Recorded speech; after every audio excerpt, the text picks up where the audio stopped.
going to be live. 3, 2, 1. This week on the Squatchers Lounge podcast, Bigfoot Polska. I feel like there's a joke in there somewhere. But honestly, there's just as much evidence coming out of this area as anywhere else, so let's do this. And besides, I like Polish girls in bikinis. But who doesn't? Really. So without further ado, I give to you the guy rubbing one out behind the bush. The Reverend Jeff Kelly. Love you too, brother. Welcome everybody to the Squatchers Lounge podcast, where we rub one out behind the bush every night before the show. That's right. I'm your host, the Reverend Jeff Kelly, and you can find us over at facebook.com/SLounge podcast. Yeah, we're going to be doing a lot of that self-promoting crap to get more people to come and see us. Anyhow, as always, Dr. David Backdorf, Esquire, pseudoscientist. How you doing, buddy? He's with us as well. I'm looking forward to this one. Sans beard. What's up with the clean face, bro? I get that wild hair every once in a while. I just need to remind myself what my chin looks like. And yeah, you look like you're 8. I know.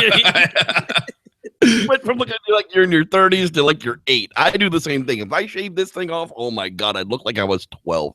I've had this beard since I was 12. Ask my friends, they'll verify. It's pretty kind of creepy. I had a porn stash in like 6th grade. Yeah.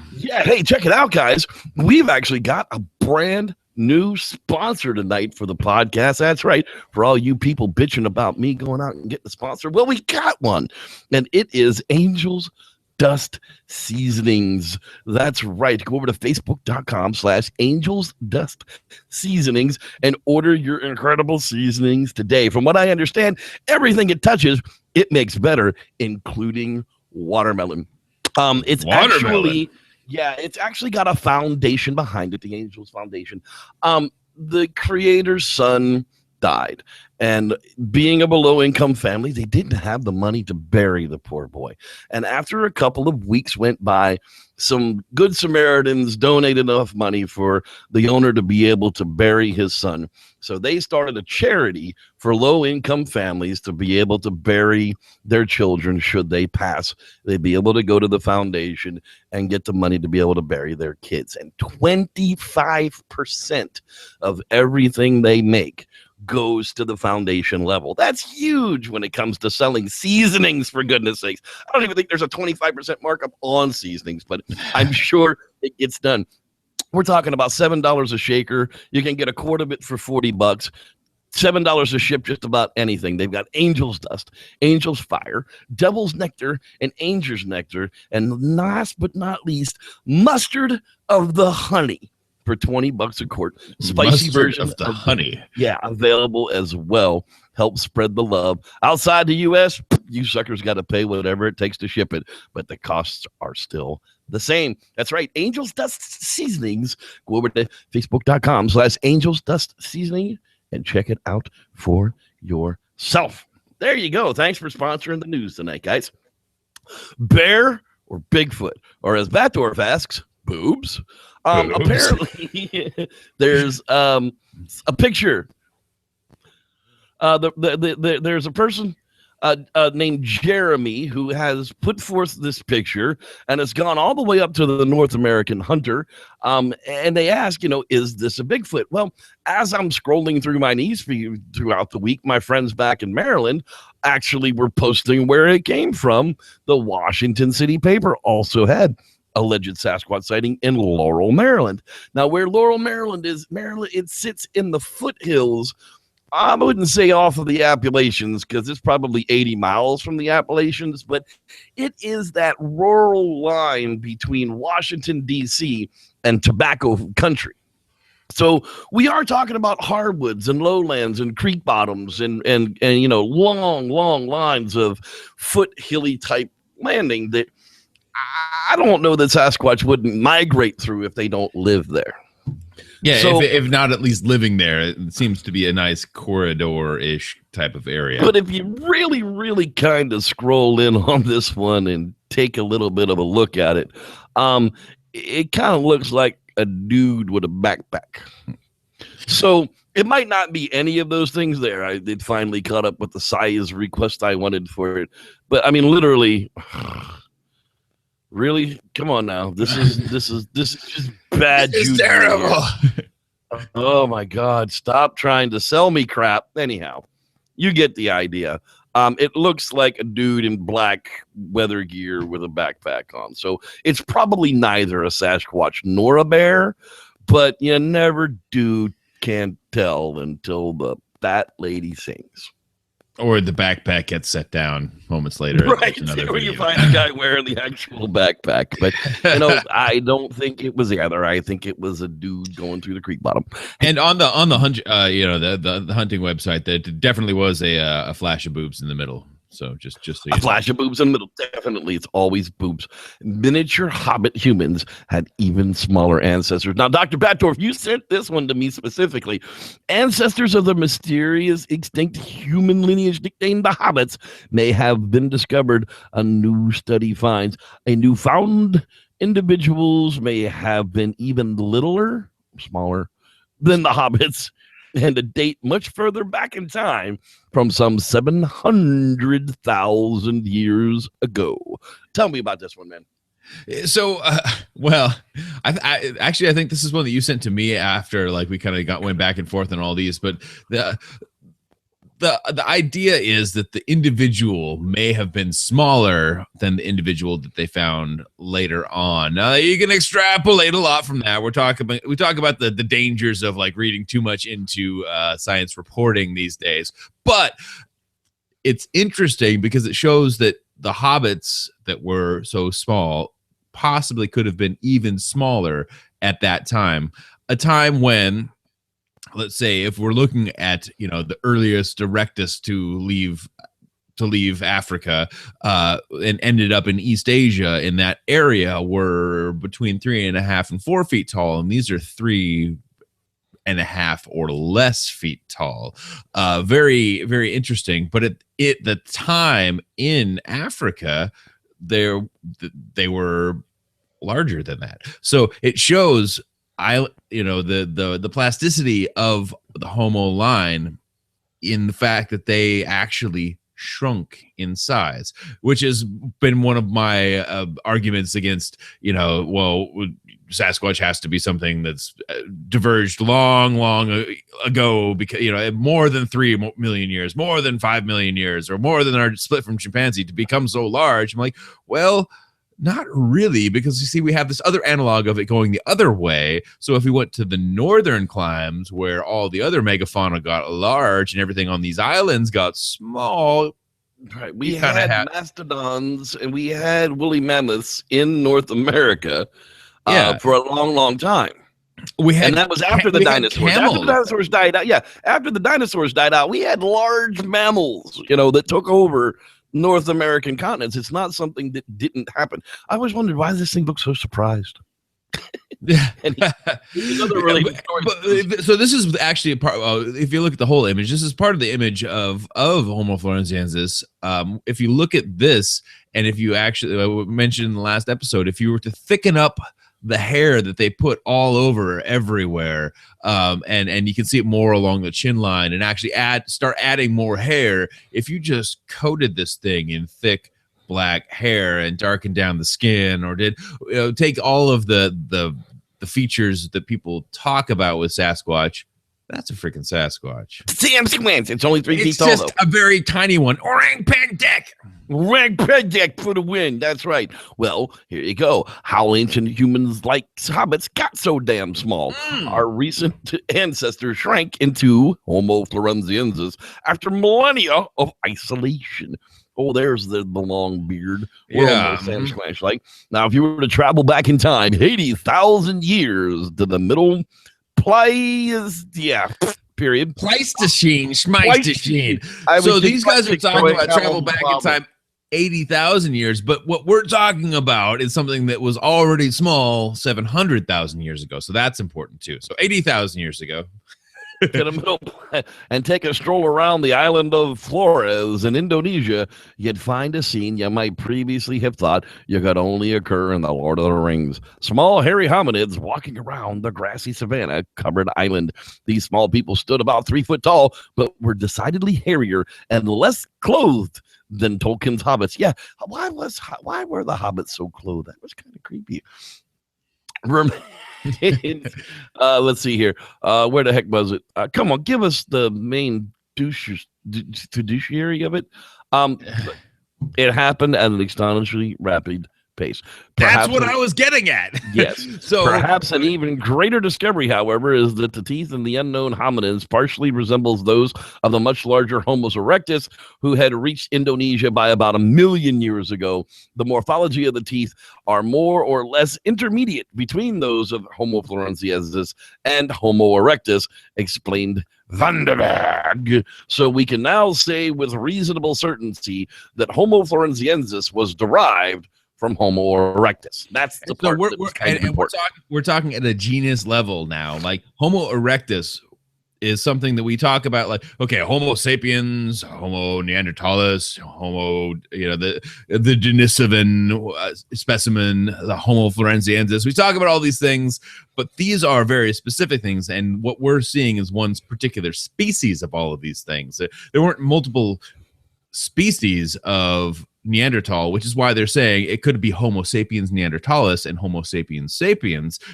People argue that all the time. But Homo erectus erectus is the genus under which there were definitely different species, and there was speciation. There were Homo erectus pekinensis didn't look like Homo erectus africanus or whatever. I don't remember the actual name of it. Turkinensis, like the Chicana boy, didn't look like that at all, but they existed around the same time as each other. So it shows speciation within the genus of erectus. So it's very, very confusing when you just say, well, it was Homo erectus, not meaning African erectus, but meaning Asian erectus. Oh, that's so damn confusing. I know. But it's more simplified if you just say it confuses it when you just say Homo erectus. It resembles the East Asian Homo erectus. It does not resemble Turkana boy from the Great Rift Valley in Africa. Exactly. Hey, did you know that there was a possible Bigfoot in Idaho? Apparently, back on June 2nd, just a few days ago, Hardpack 101 posted this video to YouTube and said, flying the drone around and ran across this. Apparently, there's a upright form that runs from a little pile of trees to another little pile of trees while this drone is flying over the area.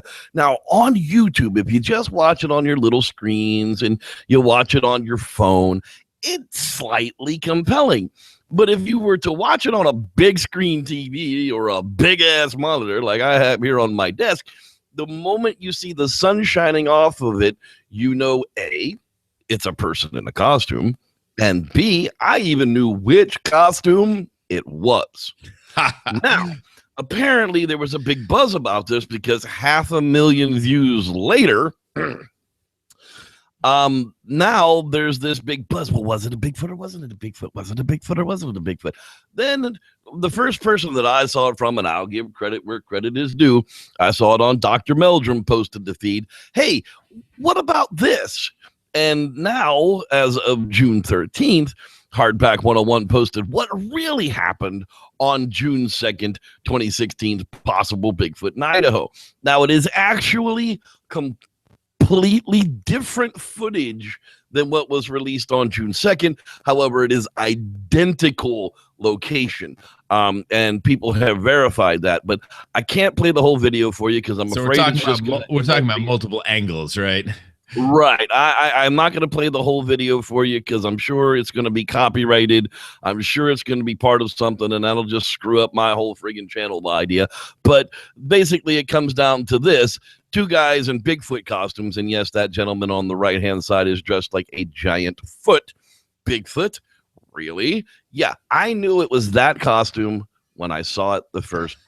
That's how you know we've been doing this too long, Jeffrey. Exactly. And I didn't get duped by it, and I didn't invest a lot of time in it. A lot of people argued this over and over and over again, and I just said, I'm sorry. I know which costume it is, but no one wants to listen to reality. I want them all to be real. I really do. My heart is pumping at this one when I first saw it, but unfortunately, when the light hit the costume, I was like, yeah, animals don't look like that in the sun. That's synthetic fiber. I feel bad. Yeah, so, and just because it has a slightly coned head and a sloping brow, they do make costumes that have a sloping brow and coned head. Dude, this came across my news feed, and I was seriously excited about it. 1 ounce pure silver Bigfoot 2016. That's right. You can get a $9.99 fine, 1 ounce agate of Bigfoot rare precious metal for you, all on sale for $109. Now, I'm sorry, an ounce of silver is actually only worth like $32. But this one actually shows a lot of the foot morphology. We should be studying this. We should definitely. Somebody down there. This is actually a coin of a country from Africa. I looked it up. It's actually legal tender down there, just like our Liberty dollars, our Liberty silver dollars are legal tender here. Bigfoot 2016. If you went to that country in Africa, you too would be able to. And here's the backside of it. That's right. The Republic de Burkina Faso, not to be confused with Fasano. But I just thought it comes with its own little box and its trinket and the 2016 Bigfoot catalog. But I just thought it was awesome. I figured I'd share it with you guys if you guys are into collecting that stuff. And I know there's some of you rich bastards out there that can afford that. Go do it. Hey, second Yellowstone visitor got his ass smashed by a friggin' bison, and he deserved it. I'm sorry. I don't feel bad for the guy. I don't feel bad for his family. I don't feel bad for his kids. This guy was an idiot. 62-year-old Australian man. The other guy who's there, is he wearing an arm sling? Did he already get mauled by a bison?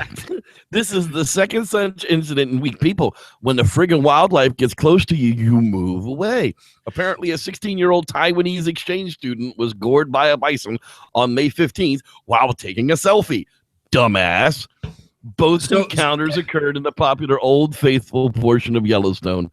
So, hey, when you're going through the Old Faithful portion of Yellowstone, remember the bison there are assholes. This is not, Yellowstone is not a game park. It's not.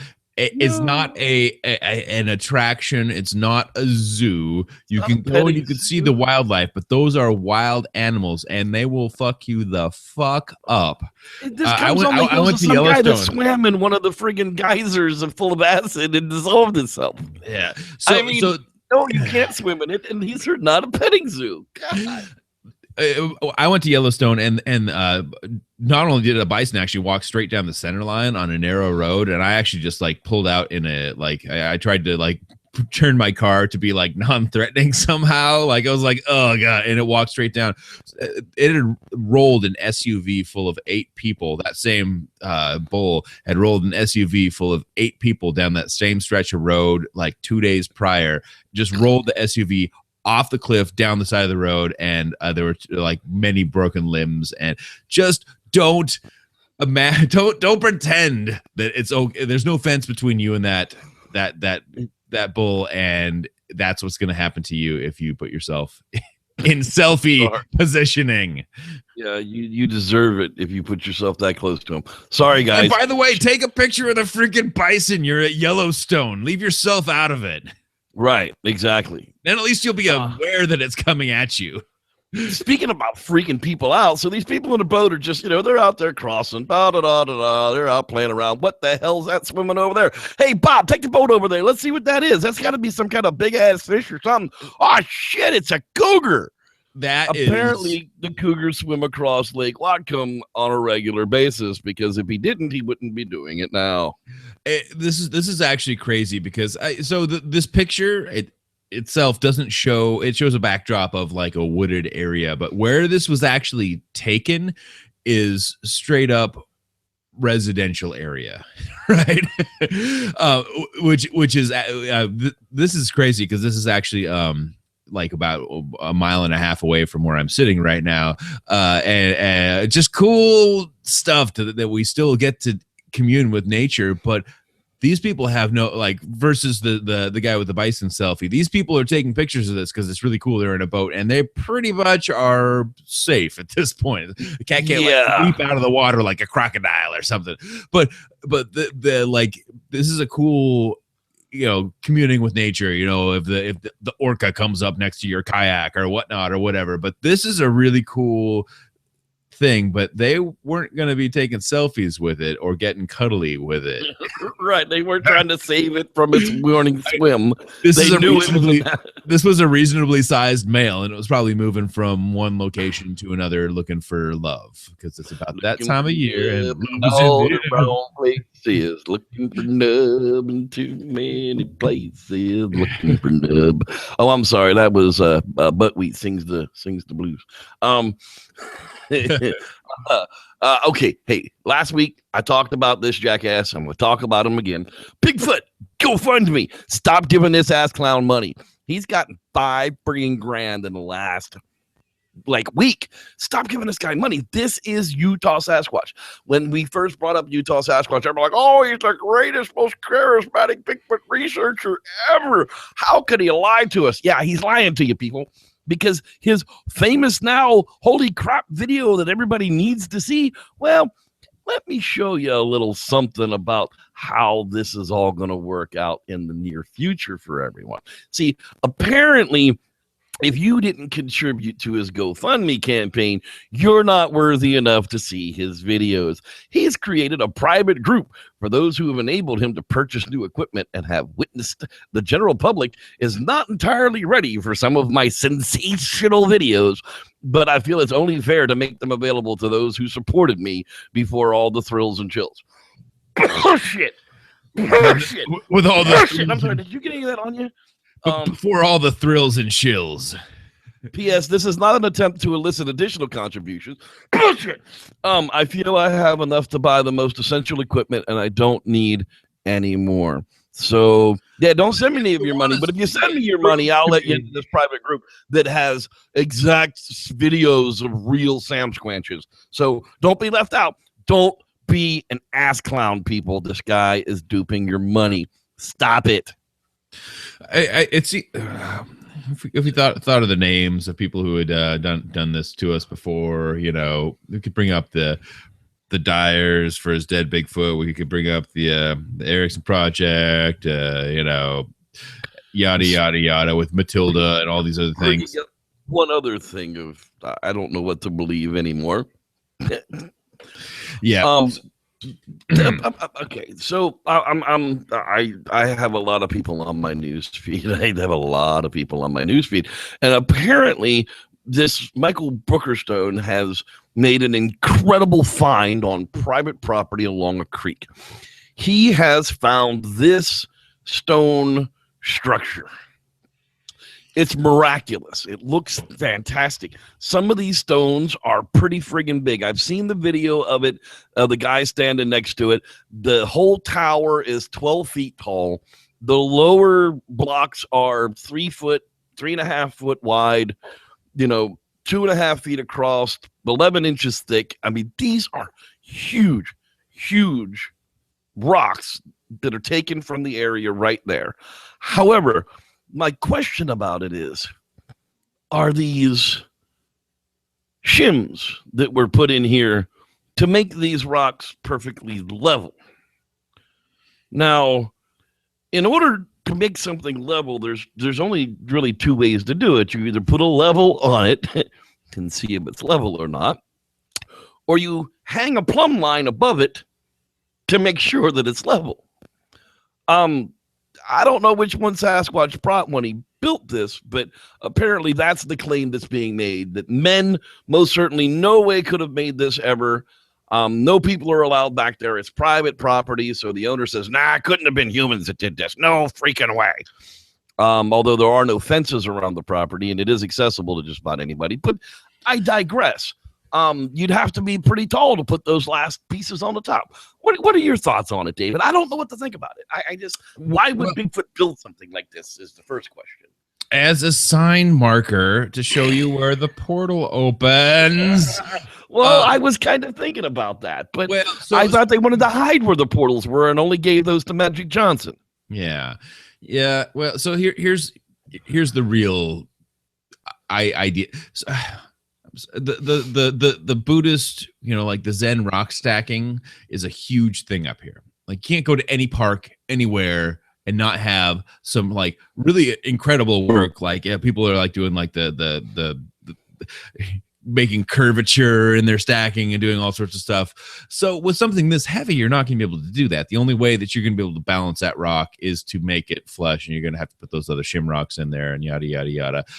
And yes, there are rocks back behind there that are large that would have been placed there or just utilized to stand up on top. And if you're about 4 feet off the ground, or maybe you're standing on these other rocks because they're big and heavy and you're not going to move them, you could put those tiny ones up on the top pretty easily as a one-person operation. Now, those bottom rocks might have taken a few people. So man did not create this. Men did. Well, or possibly a group of females. Right, or possibly of mixed mixed genders, or one really creative Sam Squinch. These were pictures that were taken around the area that he said if he had a feeling that there was something watching him, and he's not claiming that there are Bigfoot in any of these things. But the reason I brought this up was because he, as for now, I tried to manage how a powerful group of subjects would have to be to stack 1,500 to 2,000 pound rocks.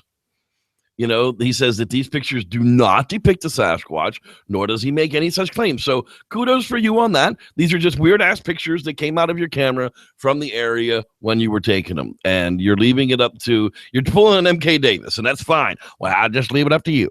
And that's the way you should be. Let's present it. Let's look at it. Let's analyze it. Let's make a decision on it. Let's file it until we get one on the table. We can come back to it. That's the important thing. Don't make any claims about it. I totally dig the way this is. But, a lot of people are putting words in his mouth saying, he said it was Sam Squinch. Well, no, like me, he says, I'm trying to figure out how a powerful group of subjects would have to be to stack those kind of rocks. And to move a 2,000 pound, I don't think they're 2,000 pounds. I honestly think, they're the smaller ones at the bottom are probably, 800 pounds. Well, maybe not even. I mean, if you think of actual like iron weight, right? Because you're probably looking at like 200-pound maximum, which is hard for one person to lift. It would be nearly impossible to get up off the ground and stacked neatly. But with 2 or 3 people, that like once you're up to that third rock, you're pretty good.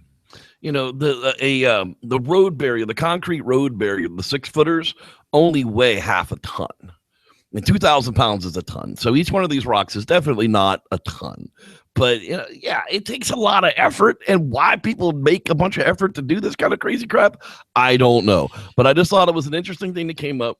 He didn't make any claims to it being Sasquatch that I know of yet. And I appreciate the fact. I just thought we'd share it with the group and see what everybody thought about it. Yeah, well, for me, it's always, you have to look at what species do we know make stacks of rocks that look exactly like that, which is Homo sapiens. And we do that a lot. And why would we think that's a Sasquatch? Well, that's the thing, is a lot of people, because the owner says that people aren't allowed back there, and that by his means nobody should have been back there, then if it wasn't people, who was it? I could go along with that thought for a moment or two if there was Sasquatch hair in the rocks, because I'm sorry, anybody who's done this kind of stuff knows that you bash your finger or lose a fingernail or get your ponytail caught in one of them damn rocks. But I mean, everybody who's done this kind of stuff knows that there's DNA that gets left behind. So if you give me some evidence that came from the rocks that showed that a large hairy creature moved all this stuff in place, I could be down with it. But they're just, to my knowledge, that just hasn't come out yet. Or even if you had, some sort of proof of Sasquatch in the area in general, and then you could possibly tie the two things together without completely ruling out. And then completely ruling out people. Yeah, which is kind of impossible because people do that too. Hey, you know what time it is? It is actually time for a little bit of quasi theories from our boy Dean Cooper. And I'm just delaying for a moment because his crazy ass picture hides in a different place and I didn't have pinned up. So look at that. Quasi theories from a quasi scientist.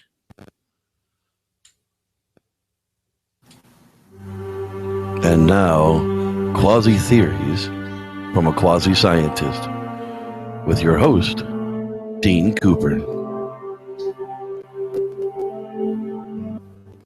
Reverend Jeff suggested that I do a quasi-theory on the idea that the event horizon of a black hole is two-dimensional, an idea that was initially proposed years ago, but has somehow popped up again in various news feeds of those of us who have gone and liked, as in Facebook liked, a number of science-related Facebook pages.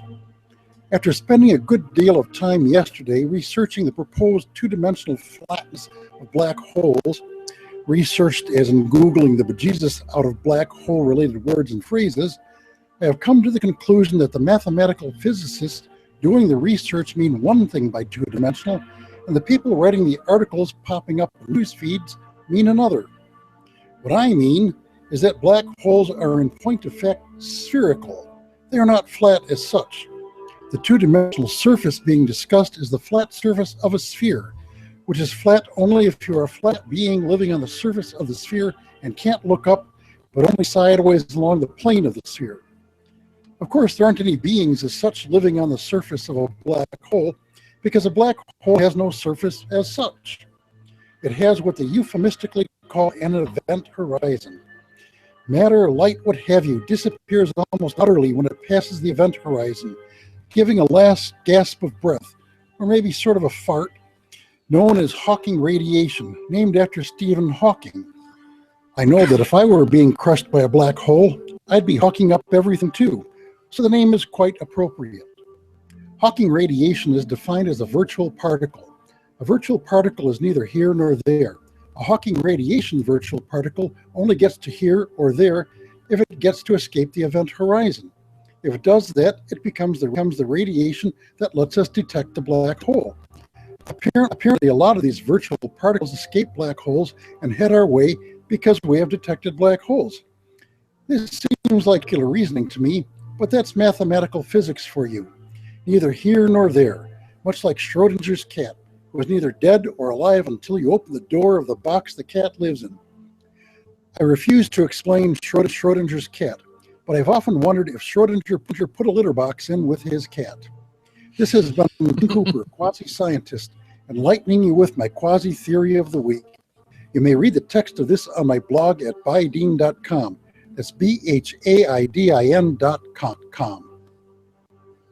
Well, there you have it. Are they flat? I don't know. But Dean Cooper sure seems to think he's figured it out. Schrodinger's cat has both pooped in the cat box and on the floor, Dean. That's right. And you don't know until you open the box. So that's exactly what's going on with that. Hey, let's give some shout outs to the lounge watchers live tonight. Sam Rivero. That's right. He was first in the house tonight, followed by just Stump. How you doing there, Stump? I won't stump on it. Andrew Jones, how you doing there, buddy? Dave Jackson, Cameron Young. That's right. I actually got one of tonight's news articles right from him just at the very end.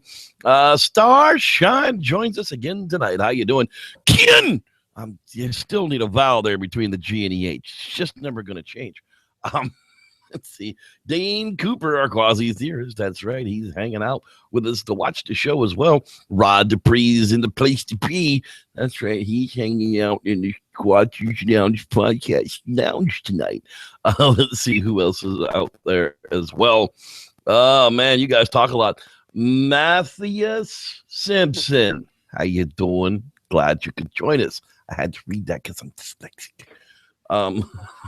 Let's see who else is flying around out there tonight. I know there's more named B. Lynn. Glad you could join us tonight, darling. Let's see here.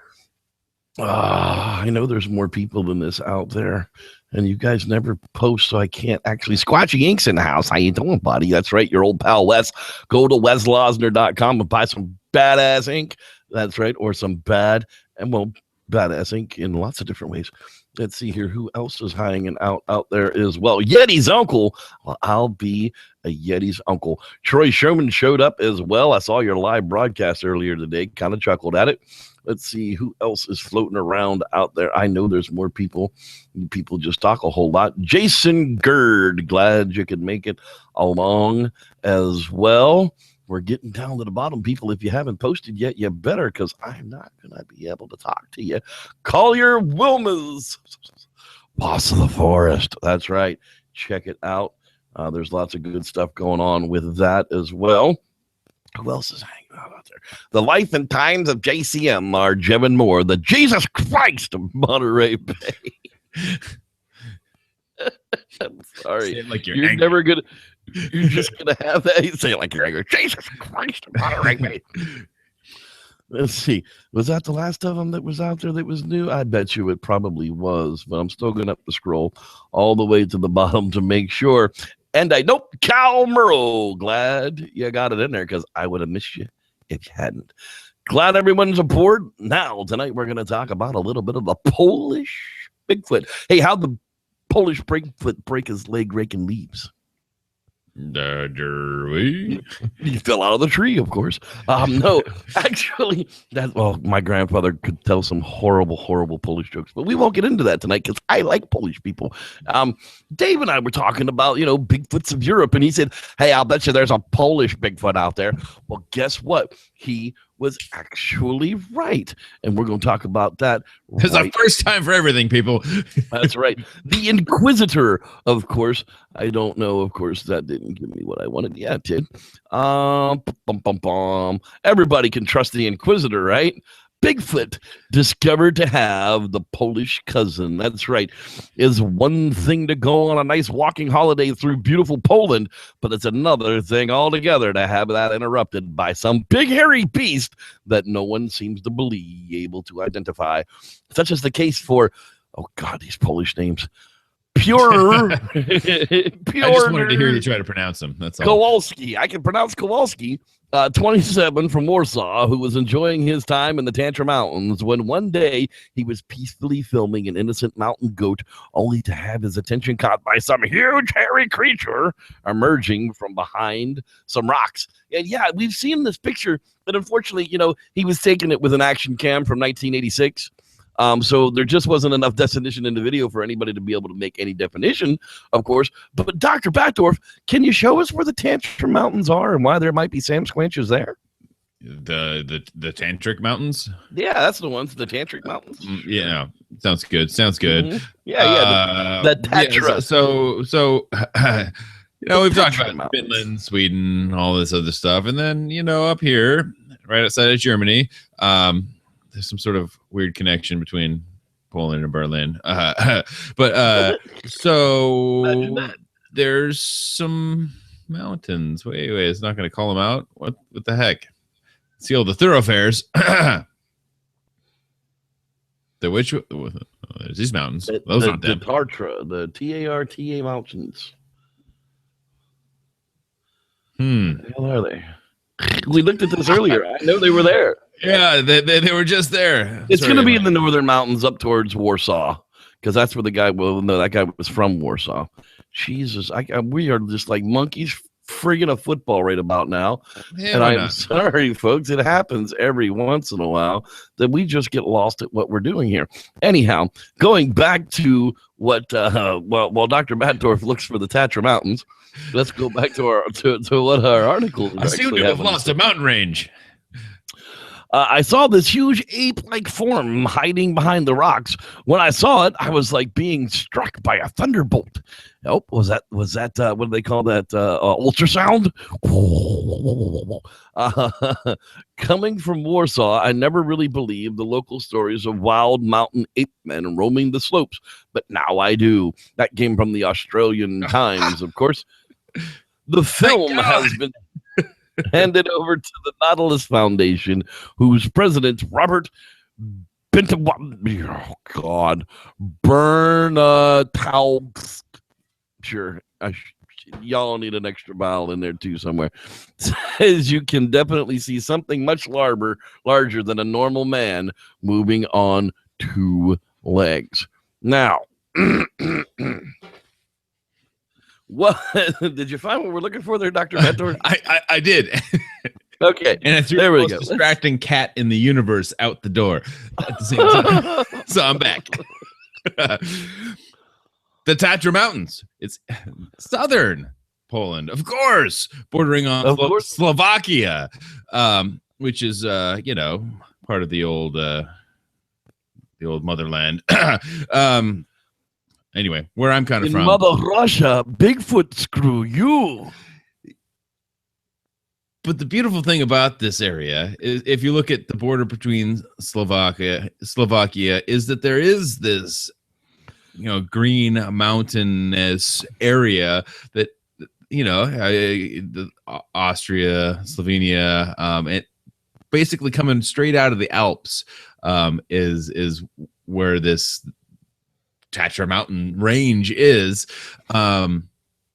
And it's the kind of rain catch that we continually keep bringing up. Like every time we look at something, it's like, oh, this is this great barrier. There's the low spot, between, the Austrian Alps and, northern Slovakia, southern Poland. But this is this perfect rain shadowing area. It's exactly the same type of thing we look for. Like if we were to zoom way out, we see over here with the Himalayas and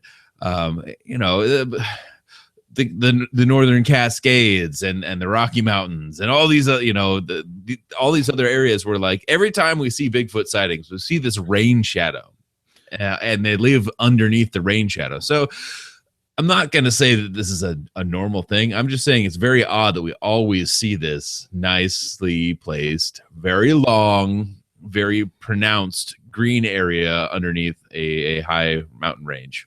Yeah. And it's over and over again, whether it's here in America, whether it's in Georgia, or whether it's in Alabama, or whether it's in Pennsylvania, or you slide them over to Ohio, even, God, here to California. We're all looking in the same kind of territories for these types of creatures. Why wouldn't they live in other areas just like this around the world? Now, they're talking about wild men, but remember, there isn't a whole lot of wild man research going on over there. So are they chasing a Bigfoot type creature, or are they chasing a wild man? We really wouldn't know without the type or the amount of information that gets pulled out of America, with all of us crazy bastards going into the woods each summer. I'm actually saying that, like, if I were really going to look into this, I'd be looking in Slovakia, like in the Carpathian Range, which actually includes the Tatra Mountains, and other areas like that. Like, this would be the area of interest, although that's totally huge. But where people are like, oh yeah, well, up in here, there's all this space and all this, wooded area. Well, it doesn't really. I mean, it takes a lot of wooded area to support a large animal, but it depends on the kind of biodiversity that you have there. And one of the things that I in all of my mental masturbations about Sasquatch, is like, people don't really think about what they're really probably eating. A lot of it lives underground or in deadfall and logs, is bugs and larvae. It's probably a really great source of protein.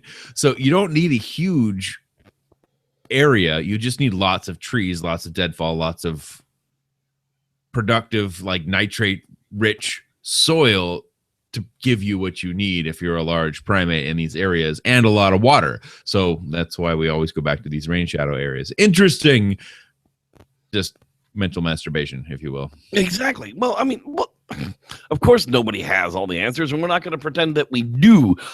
There was another one that I wanted to bring up to you here, but apparently it has changed. There was the one with the bikini girl and the bikini girl and the Bigfoot that was on film there as well. That was actually posted. Jeffrey, you promised me the bikini girl. I know, but we had boobs in the first one, so there's boobs on the screen now. Two of them. Yeah, so exactly. my favorite part about the Polish bikini girl is not just that she's a, reasonably attractive Polish bikini girl, is that it's purported that the Sasquatch was caught masturbating in a bush and then it runs away. There is a dark figure. It is in a bush. It is hunched over. It's kind of creepy, Larry, and then it crashes off into the bushes.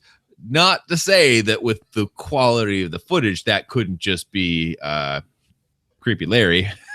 It doesn't have to be creepy Enoch, if you know what I'm saying.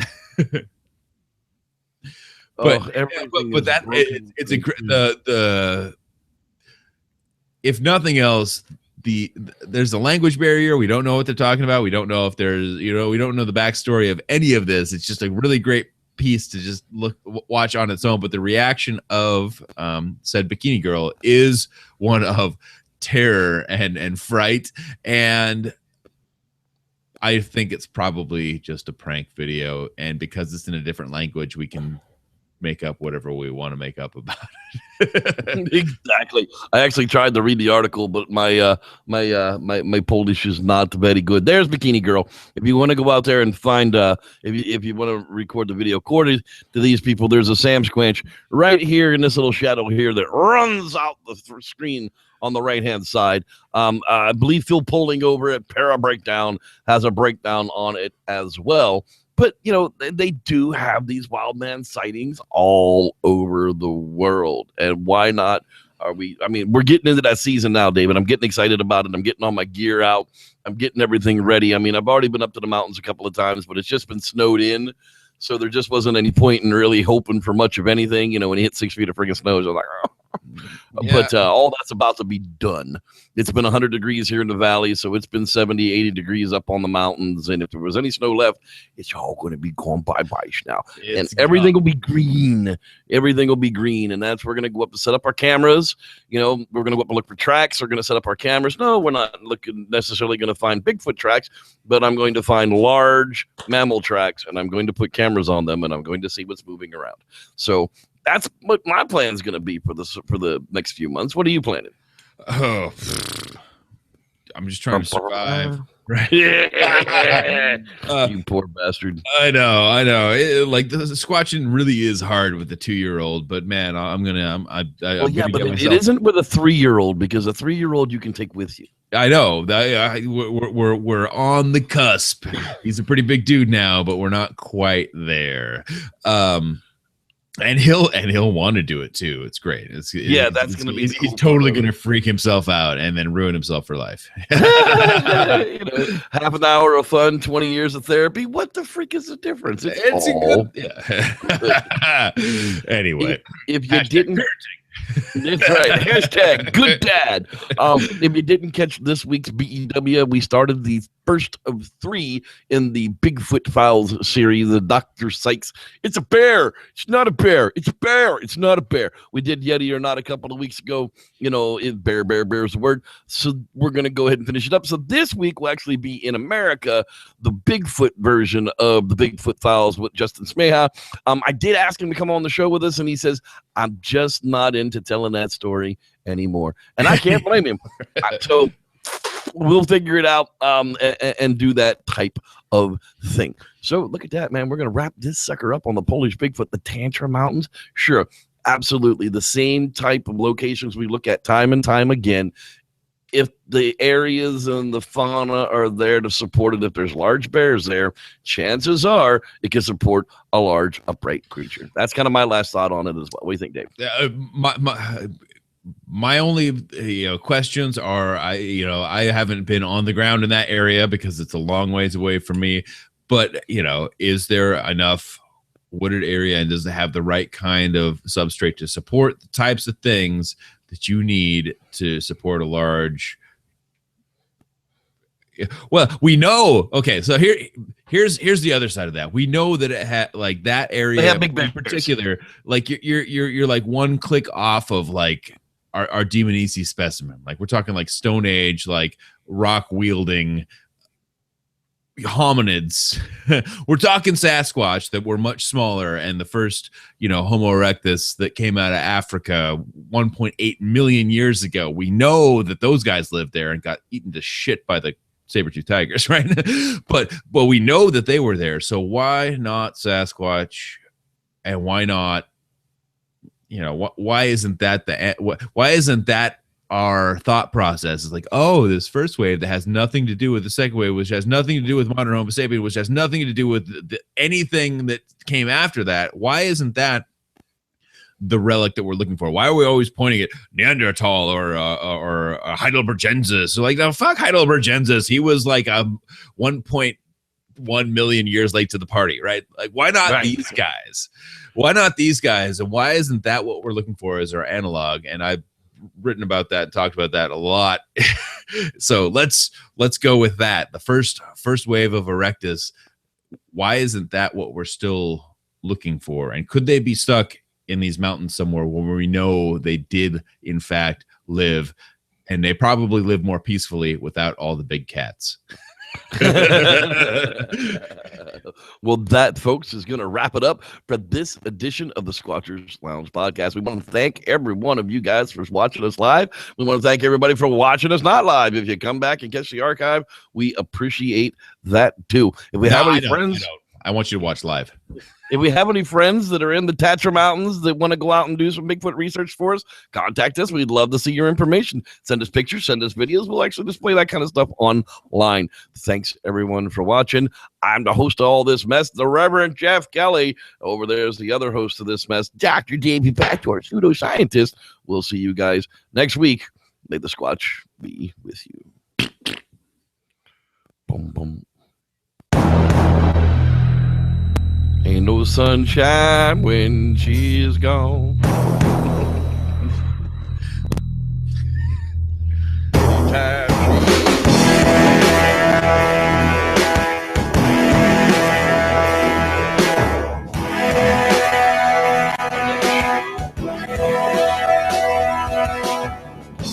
The man they call Dave. Look at that. He showed up.